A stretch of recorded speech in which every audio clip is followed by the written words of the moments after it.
Hello everybody. So this is a really sad video right here. This is about the Bahamas, and if you had known, and I'm sure people should have known by now, that there is this horrible hurricane that hit the Bahamas really, really bad.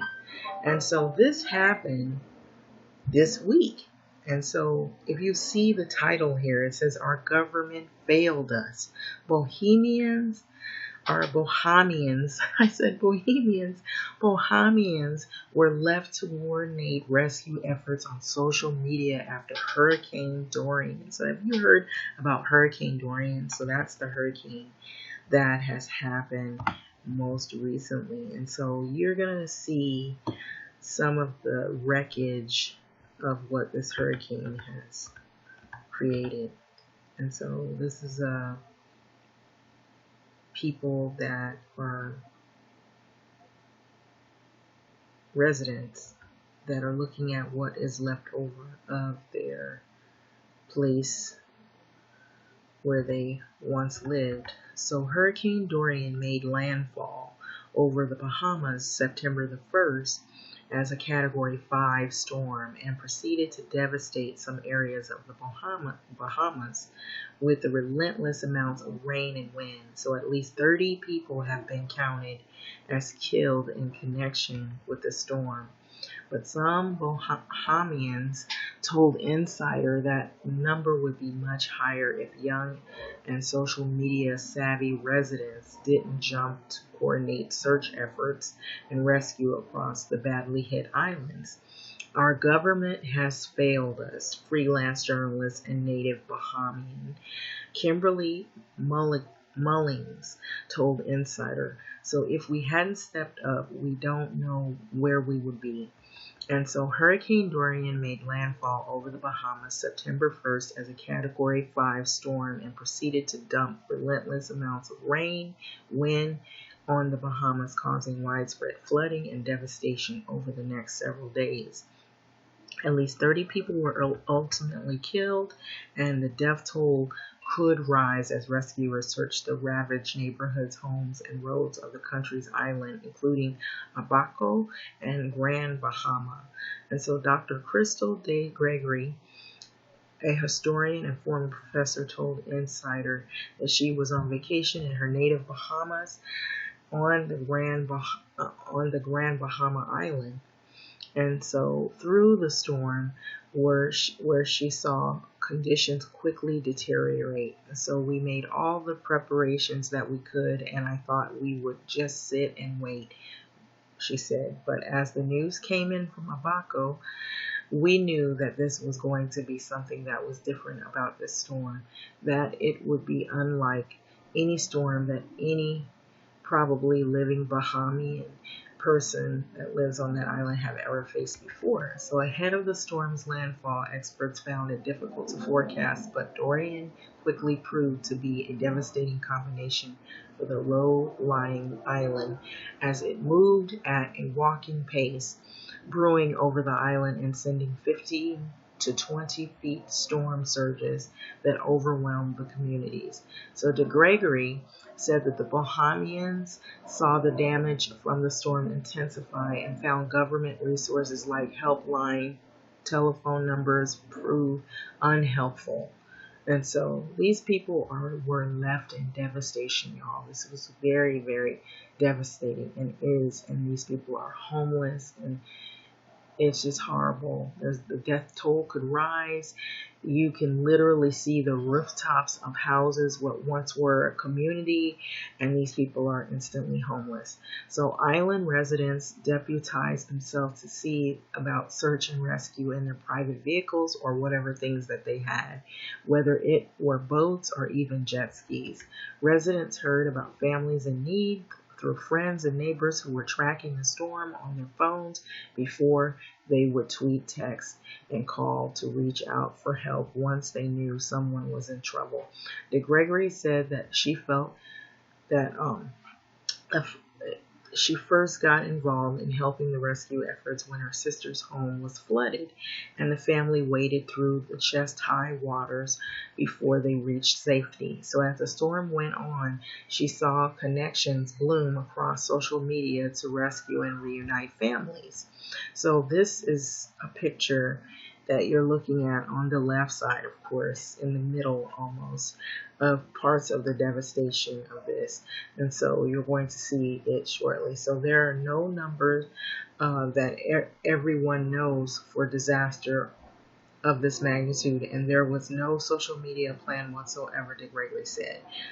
So everything that happened purely happened because someone would connect it to someone who was connected to someone who was connected to someone else. And that was how people were helping one another. So when citizens, if you look at this picture here, that's to give you a clue of how devastating this storm was. That's just one picture. But there were others that I saw that cropped up where you could literally see people that were on the rooftops, or that was the safest place to be because you would be underwater. And so when citizens have to be deputized themselves to rescue their fellow countrymen and women because those who were paid to serve and protect and lead are failing to do so, we have serious problems, De Gregory said. Freelance journalist Kimberly Mullings left the first days of her second year at North Carolina Central University to be with her mother during the storm in their native Bahamas. So she told Insider that the government failed Bahamians who saved countless lives because of their quick organizing. So our government has failed us, Mullings said. If we hadn't stepped up, we wouldn't know where we would be. So a tweet is embedded here. And so it's Rand Memorial Hospital, Freeport, Grand Bahama. And so I believe that tweet has a significance as to probably if you're searching for people who you're looking for. Hurricane Dorian wreaks havoc up to Atlantic coast. And so if you see to my right, you can see a cluster of houses that look like they're all mangled. Well, that's a picture of what it has done on the Atlantic coast, or at least what it has done to this town. And so on Friday, Mullings said that she was acting as a point of contact for families who needed to be rescued and the private planes and boats of those willing to head to most battered islands, where at least 30 had been counted as dead as of the end of the week. So we couldn't wait for the government, Mullings said. So if we had waited on the government, we wouldn't have a way, hundreds and thousands more would be dead. There would be more bodies, of course.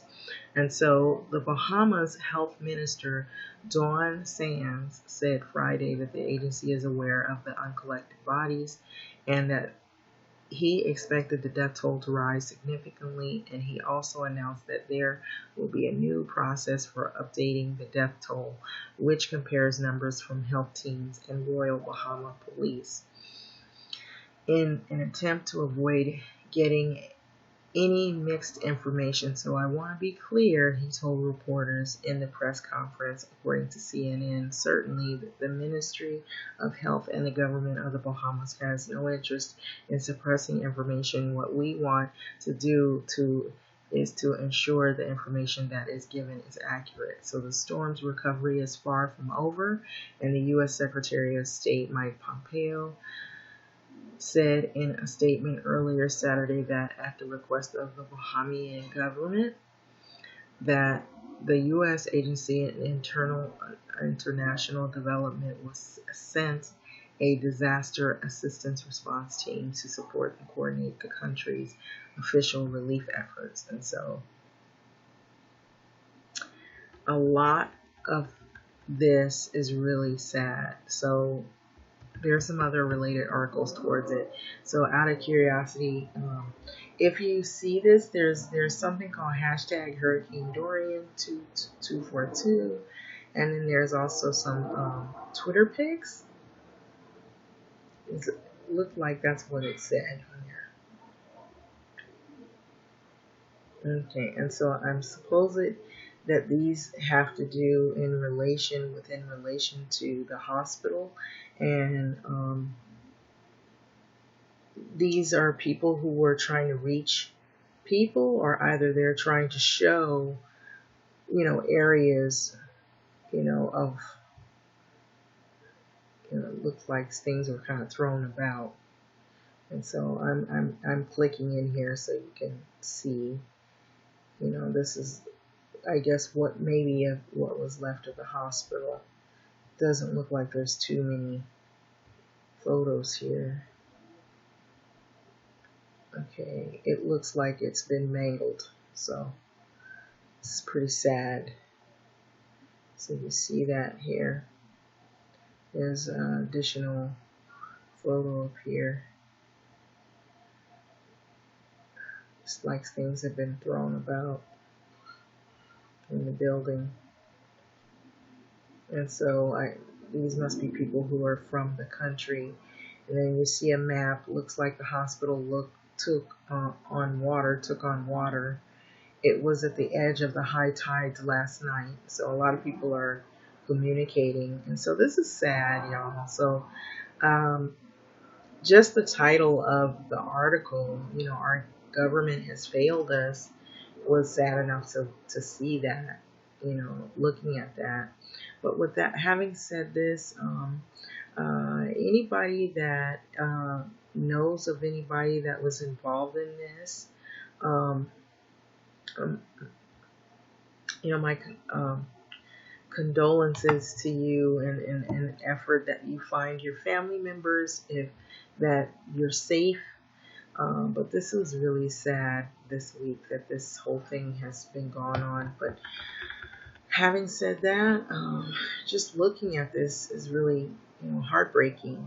It's like you have a home one day, and then a natural disaster hits, and then you feel like your own government has failed you and pretty much turned their backs on you and your people that live in your city or town. And so this is what you're left with, ruins. And so with that being said, I'm going to let this video go. This is really sad. And so right now, I think it's just about people are trying to locate loved ones, or trying to see how many people have perished under this horrible storm.